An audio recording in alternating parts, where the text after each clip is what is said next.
여러분 안녕하십니까? 백종국 교수입니다.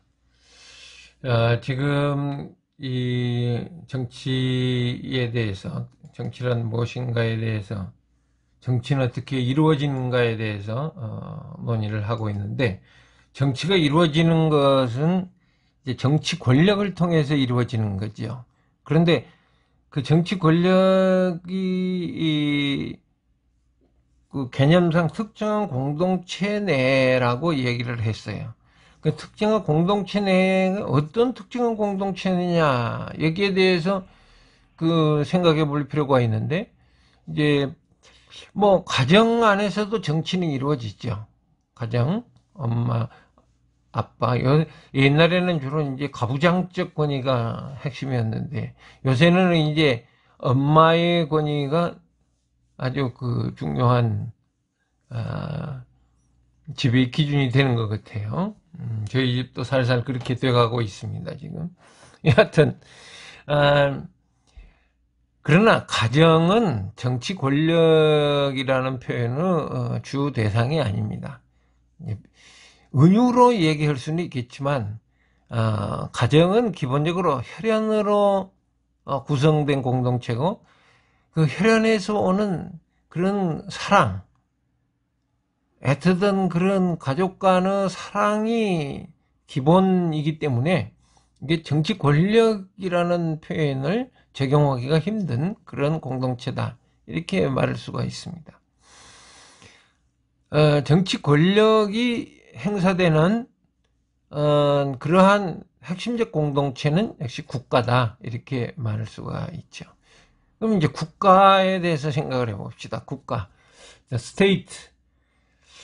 그 영어로는 보통 네이션 스테이트라고 표현을 해요. 그래서 민족 국가, 여기 네이션 있죠? 네이션 스테이트라고도 표현하는데, 이제 민족 국가라고 표현을 안 하고 그냥 스테이트 국가라고 표현할 때 그 S의 대문자를 씁니다. 왜냐하면 이 연방제 국가 가면은 또 연방들이 있거든요. 연방. 예, 각각의 주가 있어요. 그 주가 소문자 스테이트를 쓰기 때문이죠. 그러니까 유나이티드 스테이트 오브 아메리카 그러면 그 아메리카 합중국이라는 말이고, 그거는 이제 우리나라는 그냥 미국 아름다운 미자를 써가지고 미국이라고 이야기를 하는데, 그 유나이티드 스테이츠라고 말하는 거죠. 처음부터 18개의 주가 모여가지고 국가를 만들었다는 거죠. 그러니까 여기서 대문자 스테이트 하면은 국가를 말하는 거, 소문자 스테이트를 하면 주를 말하는 것이다. 각각의 주를, 연방의 주를 말하는 것이다. 이렇게 생각을 하시면 편합니다. 국가라는 건 어떻게 정의하냐 하면 일정한 공동체 영역에서 주권을 구현하는 조직이다. 이렇게 말할 수가 있습니다. 핵심은 뭡니까? 여기서 나오는 주권이죠. 주권을 구현한다.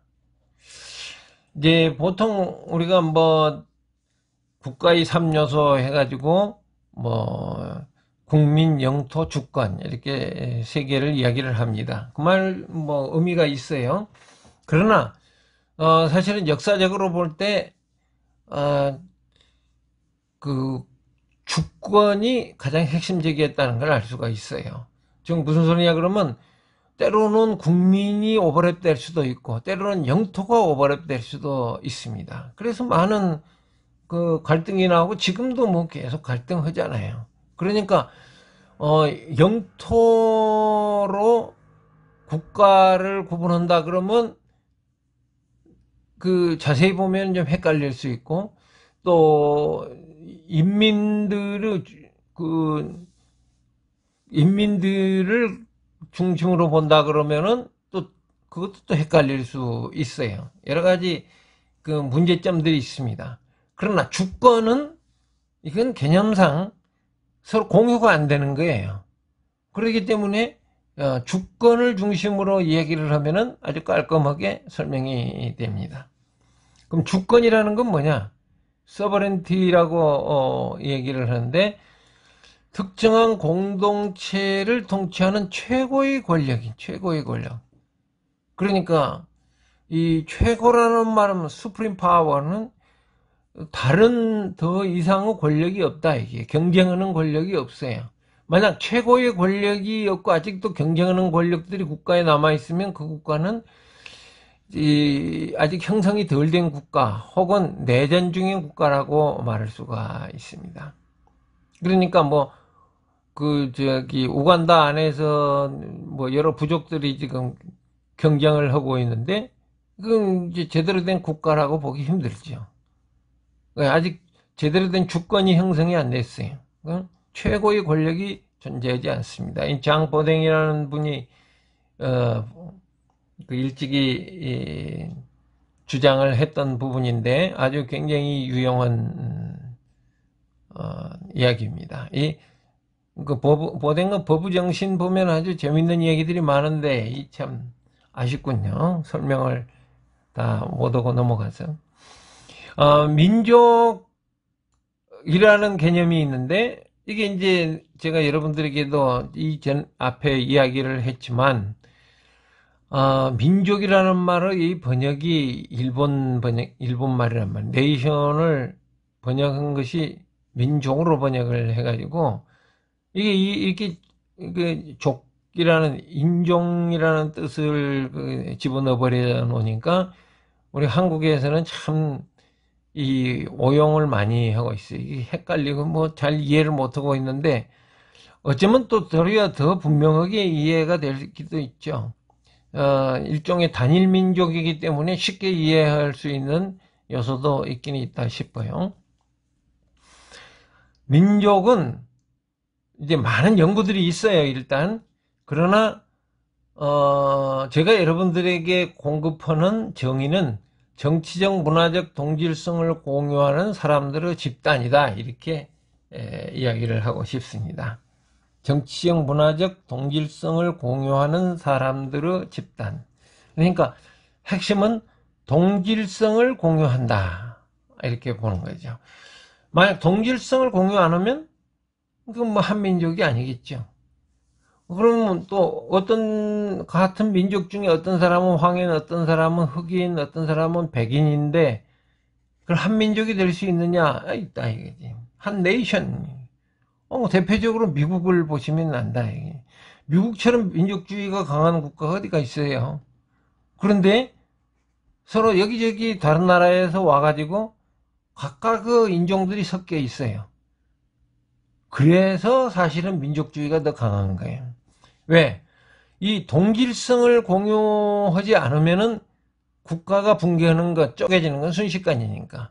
캘리포니아는 캘리포니아대로 뭐 또는 무슨 오하이오는 오하이오대로 뭐 잘려 나갈 테니까 미국은 끊임없이 우리가 같은 민족이다는 것을 한 네이션이라는 것을 강조를 하는 그런 필연성을 가지고 있는 국가입니다. 그리고 이제 우리 한국 사람들은 그렇게 이해를 못 한다니까요. 우리는 한민족이라고 생각을 하고 그냥 지금까지 거기에 대해서는 이를 달고 있지 않잖아요. 예? 그러나 여러분들 솔직히 말해서 한민족입니까? 제가 수원백 씨인데 수원백 씨 족보를 좀 이렇게 스터디를 하다가 보니까 수원백 씨는 이제 신라 때 중국에서 이 한반도로 넘어왔어요. 그럼 뭐 수원백 씨는 중국 사람이네. 그렇게 이야기하는 게 아니다. 이 문화적 동질성이 특히 좀 중요한데 문화적 동질성 중에서 가장 중요한 게 뭘까요? 언어입니다. 언어. 그래, 언어의 동질성을 가지는 것은 참 중요한 한 네이션을 만드는 데 있어서 중요합니다. 그러나 여러분들이 스위스를 보면은 그것은 또 다르죠. 언어가 서로 다른 언어들을 가지고 있는 서로 다른 종족들이 모여가지고 스위스 연방을 만들고 한 민족으로 지칭하고 있다. 이 점을 염두에 두시면 되겠습니다. 그러니까 민족이라는 것이 꼭 인종을 이야기하는 건 아니다. 그걸 다시 한 번 더 강조드립니다. 그 다음에 이제 민족국가 수립의 2대 계기가 있다는 거죠. 지금 우리가 살고 있는 체제가 민족국가 체제입니다. 그 민족국가라는 것은 옛날부터 있었던 게 아니고 1648년에 웨스트팔리아 조약이 기원이다. 보통 그렇게 이야기합니다. 유럽에서 이제 신교와 구교 간의 종교 전쟁이 일어났어요. 그것이 무려 30년을 끌었습니다. 아주 치명적이었죠. 그러면서 그걸 정리할 때 웨스트팔리아 조약이라고 불리우는 조약을 체결했는데 이때 각각 민족들이 소수 민족들이 그 이전에 있었던 신성 로마 제국을 거부하고 국가를 만들고자 했어요. 그래서 그것들을 지칭해서 민족국가라 이렇게 지칭을 했습니다. 거기에 이제 민족국가 수립의 2대 계기다 이렇게 처음 계기다고 볼 수 있어요. 그런데 사실 이때 웨스트팔리아 조약 때는 그 전쟁 당사국들도 극히 적었고 또 이를 통해서 민족국가로 승인을 받은 국제적인 승인을 받은 국가도 그렇게 많지가 않았어요. 그런데 이제 지금과 같은 형태가 나타나게 된 것은 1918년의 민족 자결주의다. 1918년에 이제 세계대 1차 대전이 이제 정리되면서 민족 자결주의가 나타납니다. 민족 자결주의는 사실은 그 전에 있었던 영국과 프랑스와 같은 유럽 강대국들의 제국주의를 깨려는 거죠. 여기 보세요. 레닌은 누굽니까? 소련. 윌슨은 누굽니까? 미국. 다 신흥국가들 아니에요. 신흥국가들의 지도자들이었어요. 여러분들은 이제 보통 윌슨은 민족 자결주의만 이야기를 하지만 그건 조금 오해예요. 윌슨보다 한두 달 전에 레닌이 모스크바에서 이미 민족 자결주의를 부르짖고 강조를 했습니다. 그러니까 기록에 보면 윌슨이 깜짝 놀래가지고 아이고 이게 레닌이 선수 치고 나오는데 우리도 이렇게 늦으면 안 된다 해서 부랴부랴 이 민족 자결주의를 선언을 했습니다. 그러나 실제로 레닌은 민족 자결주의는 소련이 지배하는 바운다리 안에서 일어난 데다가 실질적으로 소련 연방을 만드는 방식으로 진행을 해버렸기 때문에 별로 큰 국제적인 영향은 못 주었어요.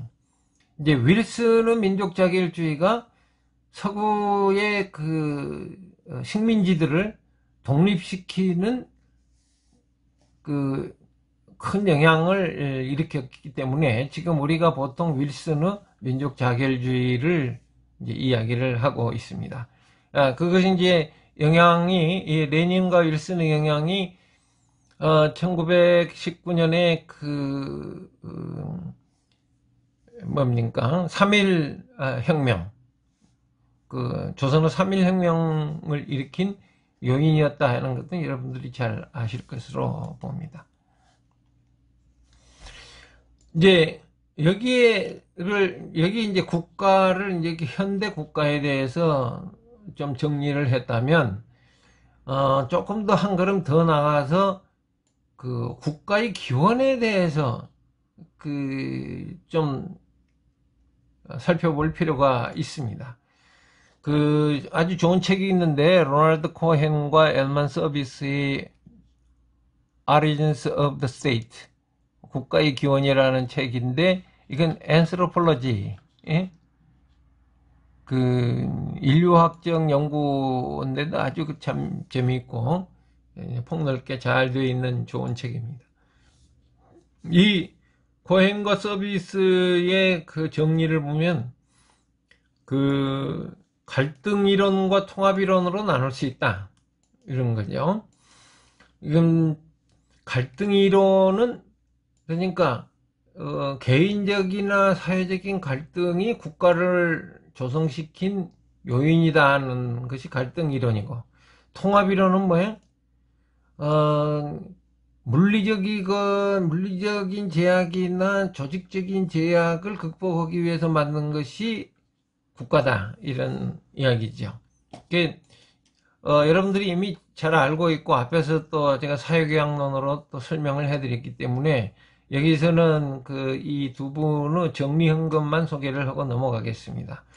개인적인 갈등을 이제 극복하기 위해서, 갈등이라는 건 사실은 생존에 문제를 많죠. 생존과 복지에 심대한 불이익을 가져다 주기 때문에 갈등을 줄이고 평화를 유지하는 게 중요하니까 그걸 위해서 국가를 만들었다 하는 게 바로 사회계약론, 홉스, 또 사회적 다원주의가 아니라 다윈주의, 스펜서가 대표적입니다. 또 사회 간의 갈등, 그러니까 앞에서 이 사회계약론 같은 게 개인으로부터 시작해서 방법론적으로 얘기했다면, 실질적으로는 그 역사적으로 볼 때 어떤 가족이나 종족, 부족들의 그 합이 그 국가로 나타났다고 볼 수 있어요. 그 이제 이분 칼드는 이제 정복이 국가를 만드는 기원이었다, 또는 다윈주의적인 선택이 국가를 만드는 기원이다 하는 것이 이제 군플로비치의 입장입니다. 그리고 이제 사회 내의 갈등으로 국가가 이루어졌다는 게 이제 유명한 계급투쟁 이론, 모르가너 계급투쟁 이론, 이제 칼 마르크스가 차용을 했죠. 그 다음에 또 차일드의 족벌투쟁 이론도 있습니다. 통합이론, 그러니까 이게 이제 동전의 양면인 건데, 갈등이 일어나서 그것을 평화를 위해서 통합하는 것이다, 이렇게 보면 두 이론이 서로 다른 이론은 아니라고 볼 수 있어요. 그러나 보통 이 학자들께서 그렇게 하는 게 아니고 어느 한 초점을 맞춰서 설명하기 때문에 이렇게 갈등 이론, 통합 이론으로 서로 나눠지는 거다는 거죠. 우선 물리적 제약이 국가를 만드는 그 기원이다. 예를 들어 로버트 카르네이로 같은 경우는 지리적 장벽이 중요하다. 응? 산맥이 있다거나 또는 큰 강이 있다거나 그러면 국경선이 되게 그를 통해서 이루어지잖아요. 아주 굉장히 물리적인 깔끔한 설명이라고도 볼 수 있습니다. 그러나 이제 이건 뭐 당연히 약점이 있겠죠. 예를 들어서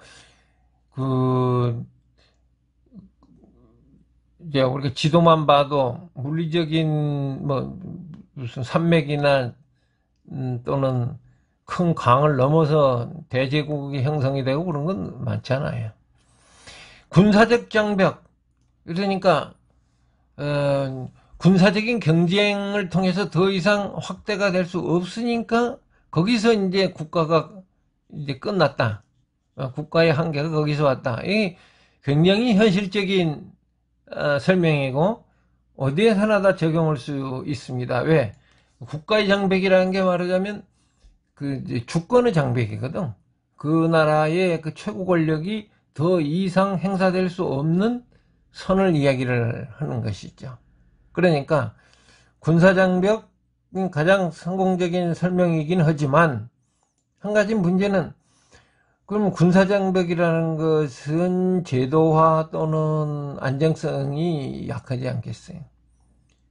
대부분 지금 국가들은 국제적 합의에서 국경선이 존재합니다. 군사적인 장벽 때문이 아니에요. 대표적으로 무슨 아프리카 국경 보세요. 그냥 그 서구 그 식민주의자들이 자를 대놓고 착착 그어버린 그걸 지금도 그대로 막 지키라고 난리잖아요. 응? 그 아프리카의 이제 종족들은 서로 안 지키려고 난리고 국제에서는 또 그건 지켜야 된다고 하고 이런 상황이 있습니다. 조직화를 하는 것이 유리하기 때문이다. 이게 이제 재분배를 하기 위해서 그 국가가 필요하다. 이게 이제 특히 복지 정책을 생각하면 뭐 너무 당연한 것이죠. 전쟁 조직, 여기 이제 서비스는 주로 전쟁을 좋아하는 군사장벽 혹은 전쟁 조직이 바로 국가다. 칼 비트포겔이 재밌는 수력 사회론이라는 이야기를 했는데, 공공사업, 즉 말하면 댐을 건설한다거나, 이제 또 제방을 쌓는다거나 할 때 개인적으로 힘드니까 그 다수의 인민들이 서로 참여해야 되고 그걸 조직하기 위해서 국가 그 제도가 발달이 됐다.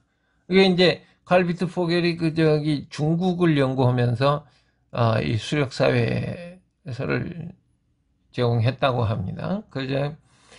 그 중국 여러분들이 잘 아시다시피 그 은나라 시절 그 앞에 이제 뭡니까 요순 시절이 바로 그런 시절이죠. 요순 우탕 이런 이제 고대의 그 중국 임금들의 행태는 주로 그 황하강의 수리시설을 어떻게 할 것이냐에 달려 있습니다. 그게 성공을 하면 왕조를 개창하는 거죠.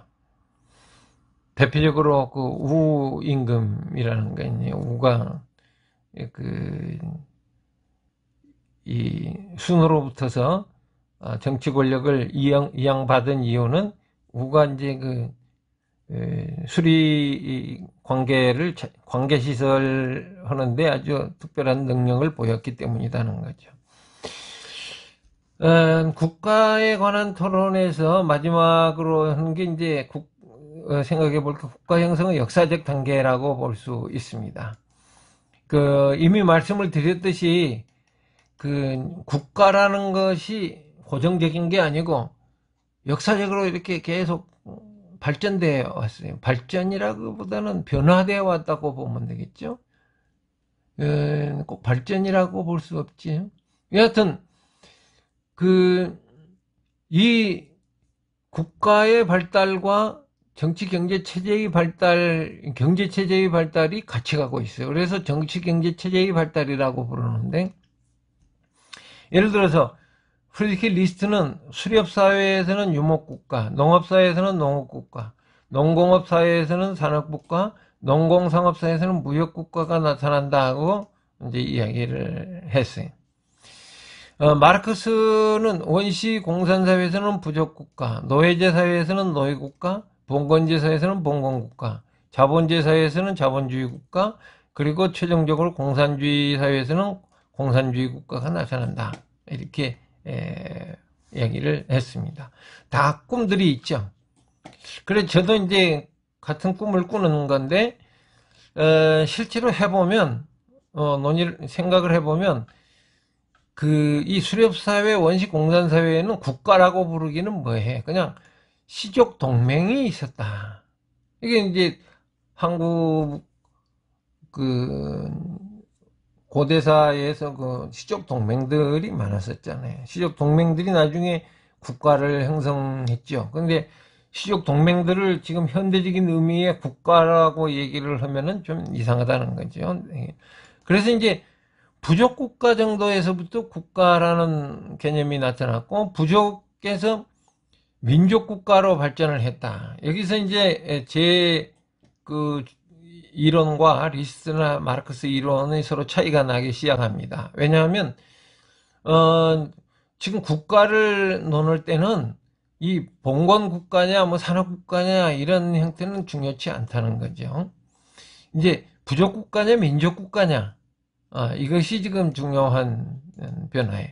그리고 최종적으로는 저는 세계연합이 나타날 것으로 본다, 이렇게 생각합니다. 세계연합은 민족국가들의 연합이 되겠죠. 그러니까 지금은 이제 여러분들 다 아시다시피 유나이티드 네이션이 있죠.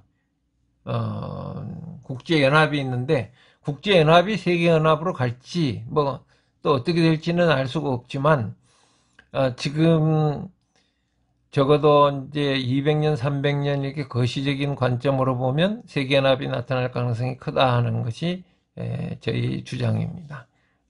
그런 의미에서 민족국가의 이제 발생과 소멸은 아마 가장 현대적인, 지금 18세기부터서 22세기 사이에서 일어났던 한 그 현상으로 후대에 기록이 되지 않을까, 이렇게 생각이 됩니다. 여기까지 이제 국가론에 대해서 이야기를 하겠습니다.